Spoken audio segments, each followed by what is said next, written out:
Hi, well today I'm going to do a study vlog on To Kill a Mockingbird, absolute classic corker of a book, and I'm going to focus on chapter 1 and the context of the novel, which helps us understand really what takes place as we read into it. Now, the novel is set in the 1930s in Alabama, and it was published in 1960, just as the civil rights movement is taking off. So we've got a number of different historical things that we need to understand and grasp when we're reading the novel. In the southern states, there's a legacy of racism, and that's something that Harper Lee is really going to explore in the book and in the story. The story's set in a fictional town called Maycomb, but in many ways it's indicative of a typical southern states area, particularly in Alabama at this point in history. Now, the story's narrated by Scout, and Scout's version of events that occurred, and in a childish manner, she gives us the key points of the story, but also the key points of the history of her family, the Finches, and it gives us context that's quite important for understanding the story as well. Now, basically, she goes right back to one of their ancestors, Simon Finch. And so in page 1 of chapter 1, you'll read that they had Simon Finch, a fur trapping apothecary from Cornwall, and he emigrated from Cornwall to America at the time when many people were doing so to make a new start and go into the new world. It says that Simon was a Methodist in his religious affiliation, and what a lot of those people did who were nonconformists, they went to the New World, to America, to start things their own way. And it says kind of ironically that Simon, having forgotten his teacher's dictum on the possession of human chattels, bought 3 slaves and with their aid established a homestead. Now, there's a number of levels of irony here.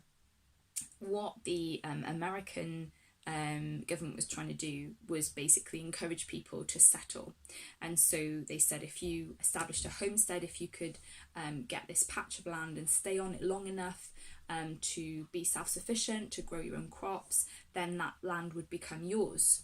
And the idea of it was supposed to be establishing farms that were self-sufficient and not dependent on slavery for their economy. But Simon actually uses slave labour in order to establish his homestead, so he's fundamentally kind of missed the point. Now, it talks about the disturbance between the North and the South, which is a reference to the American Civil War, which occurred after Simon was dead anyway. But that was obviously a huge historical event where the North was against slavery, the Southerners wanted to keep their way of life and their economy, and there was the clash in the Civil War, and the North won. And so the Southerners faced being stripped of everything, basically, and being told, you are not allowed to enslave black people. Now, what eventually sort of happened during Reconstruction and other things is that the Southern states found ways of still preserving segregation. And so the Southern states would find ways of legally making sure that black people still had inferior education, inferior jobs, and inferior opportunities. Effectively, there were certain jobs that black people would do, such as being a nanny, looking after children, doing manual labour, and it basically remained the case that there was segregation between white people and black people, and there was not a sense of integration in the South. Perhaps it was better in the North at that point. So Scout kind of skips from the Civil War, which is obviously in the 1860s, skips into 1930s. Now, you may think, well, that's a long time period from the Civil War to the 1930s. Yeah, it was a long period, but old values are hard to shift. And even though there's 70 years that's passed since the Civil War, there's still a problem of endemic racism and segregation in the society. So it becomes obvious in the description, Maycomb was an old town, but it was a tired old town when I first knew it. In rainy weather, the streets turned to red slop. Grass grew on the sidewalks. The courthouse sagged in the square. People moved slowly then.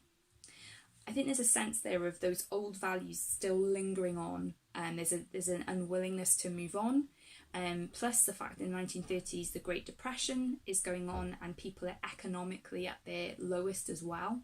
So you've got an economy that's never recovered from the Civil War in the South, an economy built on slavery. When slavery is abolished, there's no longer any means of maintaining that economy. And so the image of that courthouse sagging is a sense of justice being neglected, and where there should be equality, where there should be justice for black people, that has been neglected over time, and Maycomb is stuck in this kind of impasse. So it says there was nowhere to go, nothing to buy, and no money to buy it with. So the sense of the economic depression is really coming through here in 1930s Alabama. But one thing that's really interesting in this kind of society, this kind of really small town where nobody's really moving on, is a sense of stagnancy. And this is something that Scout begins to understand as the novel progresses, why things are the way they are. The whole novel is going to be about how there's a real battle for justice. And at this point, Maycomb is not ready for change. That's what the whole novel's about. And in chapter 1, we get introduced to a character who's going to embody that sense of the lack of justice and the unwillingness to change. That character is Boo Radley. Now, Boo, actually called Arthur, has a load of urban myths about him, but throughout the rather exaggerated accounts that we get, we can gradually piece together a sort of history of this man.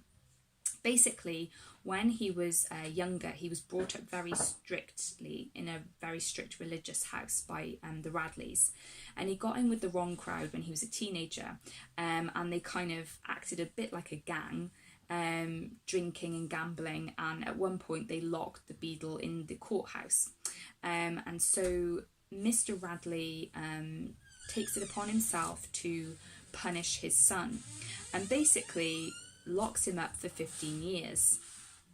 Now, what ends up happening is that there's a load of myths then about what happens to Boo Radley.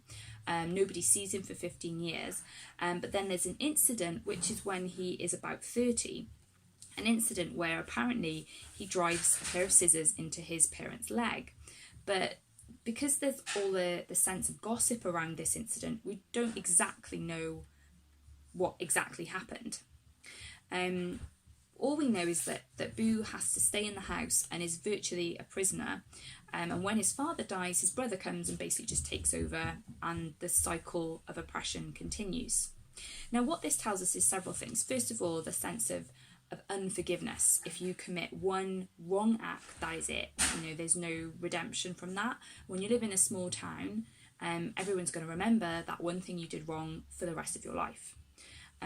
Secondly, a sense of outsiders, that Maycomb is a society that thrives on creating insiders and therefore outsiders too. So if you want to be in on the inside, you have to make some people outside, and some people are branded as, you know, the different people or the weird people, the people we don't like. And Boo is kind of like turned into some kind of phantom, kind of gothic monster that everyone's like, you know, well, at least I'm not as bad as him. And he's an outsider figure who's not accepted in the community. So it hints to us that there's an oppressive stagnancy in Maycomb, which is going to be important to understand the story. But it also shows us these kind of figures who are objects of prejudice, people who are different, and they don't get accepted, and Maycomb is quite happy for them to stay on the outside throughout the novel. The novel's going to be about learning to empathise. That's going to be Scout's personal journey through. And so by the end of the novel, she's going to be able to see Arthur Radley as an actual human being with feelings too. Hit subscribe if you'd like to follow my vlog for more updates on teaching, reading and studying.